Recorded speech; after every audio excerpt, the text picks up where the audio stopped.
सरकार, खोके सरकार, मिंदे सरकार, मिंदे सरकार, मिंदे सरकार, धिक्कार असो, धिक्कार असो, धिक्कार असो, धिक्कार असो, धिक्कार असो, धिक्कार असो, खोके सरकार, मिंदे सरकार, खोके सरकार, मिंदे सरकार, खोके सरकार, मिंदे सरकार, खोके सरकार, जय शिवाजी, जय शिवाजी, जय Bhavani.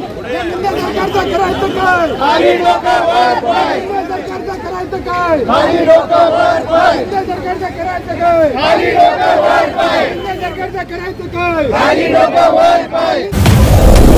Sai Optician, contact lens and computerized eye testing. Eye care for all types. Call now. Sale Colony Road, Chembur, Mumbai. Maharashtra नगरमध्ये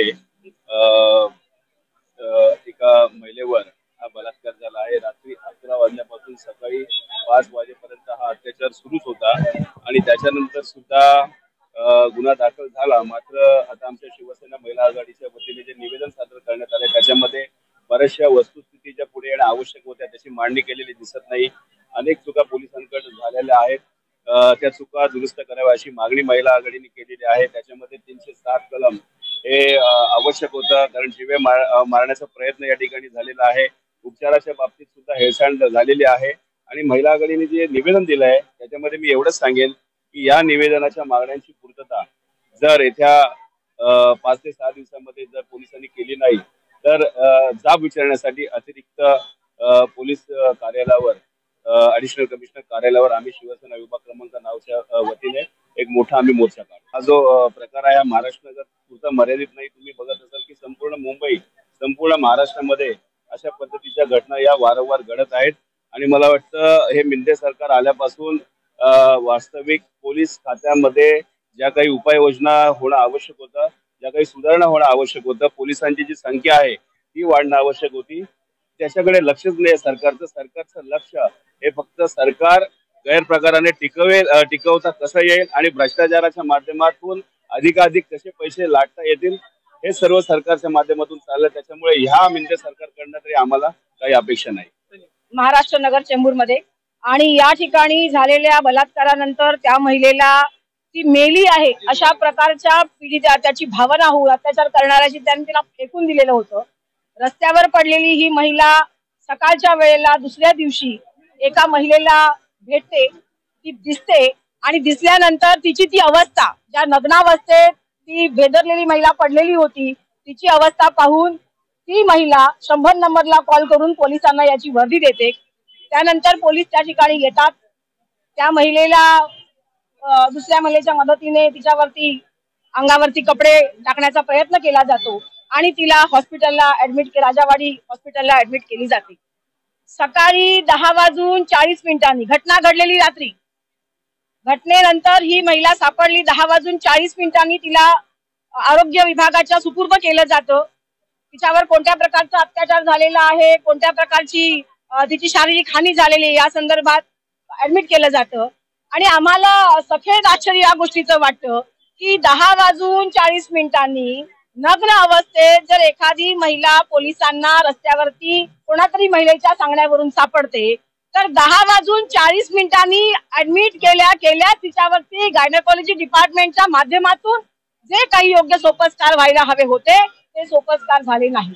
आम्ही इथे येण्यापूर्वी राजावाडी हॉस्पिटलला गेल्यानंतर तिकडच्या डॉक्टरांनाही भेटलो जे त्या महिलेवरती उपचार करतात आणि त्यांनी सांगितलं की आम्ही अशा प्रकारचे उपचार करायला 3:50 नंतर सुरुवात केली। प्रश्न इथेच उपस्थित होतो की जर नग्न अवस्थेत एखादी महिला सापडत असेल तर तुम्ही नग्न अवस्थेत सापडलेली महिला म्हणजे हिच्यावर काहीतरी वाईट प्रकार घडलेला आहे हे सर्वसामान्य माणसाला सुद्धा समजतं। असं असताना या प्रकरणामध्ये तिच्यावरती आरोग्य सुविधा किंवा तिच्यावरती जो काही आरोग्याच्या दृष्टिकोनातून उपचार करायला हवेत, जे योग्य उपचार करायला हवेत किंवा रेप संदर्भातले जे काही फॉर्मॅलिटीज आहेत त्या पूर्ण करायला हव्यात त्या कोणत्याही आरोग्य प्रशासनाने केल्या नाहीत। त्याच्यानंतर दुसरं असं आढळलं आम्हाला की ज्या वेळेला त्या महिलेची मुलगी, कारण त्या महिलेची परिस्थिती आजही खूप काही चांगल्या पद्धतीने ती बोलू शकत नाही, तिचा घसा दाबला गेलाय त्यामुळे घशातून आवाज येत नाही, तिला संपूर्ण बॉडीला पेन आहे, मात्र तिच्या मुलीच्या मदतीनं ती जे काही आम्हाला सांगितलं त्या पद्धतीनं ती सातत्याने सांगते की केवळ हा एक माणूस नव्हता, याच्याबरोबर आणखीन दोघं म्हणजे एकूण 3 जण या संपूर्ण प्रकारामध्ये होते. आणि ज्या वेळेला आम्ही वर्तमानपत्रामध्ये बातमी पाहतो त्यावेळेला अशा पद्धतीचा गुन्हा घडला. गुन्हा घडल्यानंतर आरोपीला पकडलं आणि आरोपीला पोलीस कोठडी दिली. या पद्धतीने सगळं शांत झालेलं आहे. अशा पद्धतीची भूमिका समाजाला जनमानसाला दाखवण्यात येते. मात्र त्याच वेळेला ती महिला जो आक्रोश करून आकांताने सांगते की अजून 2 जण यामध्ये होते, हे असे कोणते 2 जण आहेत ज्याला लपवण्याचा प्रयत्न पोलीस प्रशासनाच्या माध्यमातून आणि मिंदे सरकार या घटनाबाह्य सरकारच्या आदेशानुसार होत आहे ते शोधण्यासाठी म्हणून या सगळ्या महिला या ठिकाणी आज जमलेल्या आहेत. आज संसदेमध्ये दररोज लोकशाहीचं चिरहरण होत आहे, घटनात्मक लोकशाही ही नागवली जात आहे. आणि असं होत असताना या महाराष्ट्रामध्ये याच भागामध्ये गेल्या 4 महिन्यापूर्वी 6 वर्षाच्या मुलीवर बलात्कार होतो, 65 वर्षाच्या बाईवरती परवा बलात्कार होतो. म्हणजे इथे महिला सुरक्षित नाही, हे वारंवार सगळ्यांच्या निदर्शनास येत आहे. याच्यामध्ये सक्षम काम करणारी आरोग्य यंत्रणा ही अधिवेशनाच्या काळामध्ये ठरून दिलाई दाखवते का, हा प्रश्न आमच्या समोर निर्माण होतोय.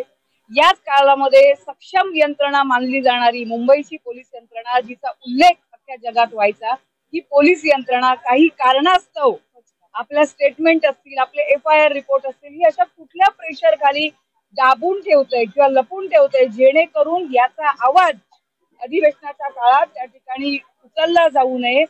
यासाठी कुठली यंत्रणा दबाव करण्याचं काम करते का, हा प्रश्न आमच्या समोर आहे. आणि सांगायचं एवढीच आहे की महिला, महाराष्ट्राची जनता ही दुःखी नाही. शिवसेना, शिवसैनिक अशा या गोष्टींवरती आवाज उठवण्यासाठी कायम सतर्क असतात आणि त्या पद्धतीने आम्ही पुढे आलेलो आहोत. पोलिसांनी या महिलेवरती जबर मारहाण करणाऱ्या, अख्ख्या अंगावर चावे असणाऱ्या या महिलेला त्यांनी अक्षरशः मरणासन्न अवस्थेत फेकून दिली. तिच्यावर 307 कलम का लावलं नाही त्या आरोपीवर? इतर 2 आरोपी घेताना 164 CRPC under magistrate in camera statement घ्यावी लागते. अशी स्टेटमेंट त्या महिलेची का घेतली गेली नाही? केवळ एक आरोपी आहे असं सांगून फाईल लपादपा करायचा प्रयत्न पोलीस यंत्रणेचा चाललाय का आणि 2 इतर आरोपींना वाचवण्याचा प्रयत्न चाललाय का, हा प्रश्न घेऊन आम्ही या ठिकाणी रस्त्यावर आलेलो आहोत.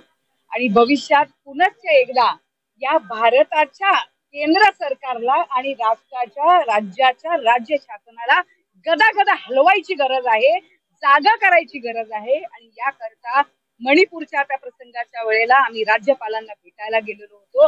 आज हाच टाहो घेऊन आम्ही पुन्हा राज्यपालांकडे त्याच ताकदीने जाणार. MFA Films International Production House Mumbai. Films, music, albums, Hindi, Bhojpuri albums, making and releasing. Films making, releasing and marketing all types of advertisement worldwide. More information. Email ID mfafilmsinternational@gmail.com. Book your ad. Today India News. Advertisement for this channel. Book your ad. Call now 8452880084.